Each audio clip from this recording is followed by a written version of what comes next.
Мынау Теңгиздің буровой оборудованиялары тұратын, сақталатын жер. Мына иттер, сол буровойдың иттері.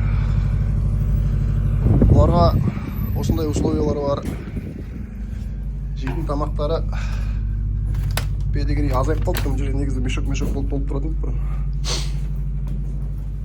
Кілттердің размерлерін көрдіңдер ау. Мұнай бұрғылауға арналған бүткіл құрал-саймандар жиналатын жер ғой. Сол буровойдың иттері. Бұрғылау барысында егер ұңғыдан газ шығатын болса, бірінші датчиктерге қарағанда осы иттер бірінші сезеді. Бірінші сезіп, мұнайшыларға белгі береді. Солай қауіпті жағдайдың алдын алуға көмектеседі.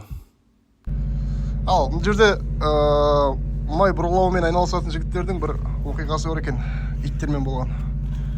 Соны айтып берсін, бетін түсірмеуі де сұрап тұр. Рита деген ит бар осы жерде.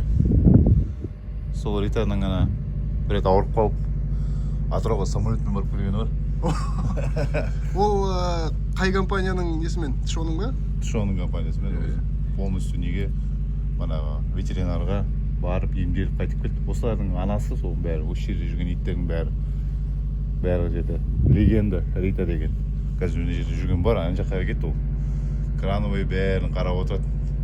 Машинаның ішінде жүреді. Машинаның ішінде жүреді переезд кезінде. Буровойдан буровойға көшкенде машинаның ішінде жүреді.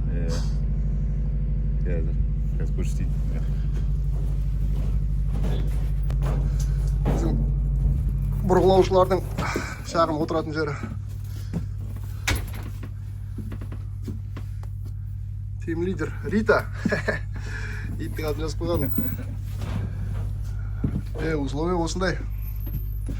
Мынау енді киім шешінетін жер. Мына жағы душ, туалет. Мынау шағын отыратын жерлері, жігіттердің шай ішіп, жылынып. Осындай условия. Жергілікті мекемелердің жағдайлары қандай екен? Жұмыс жасайтын жігіттер сол мекемеде айтып кетіңдер. Салыстыруға келе ма, келмей ма? Мынандай жағдаймен. Сіздер ит ұстайсыздар ма?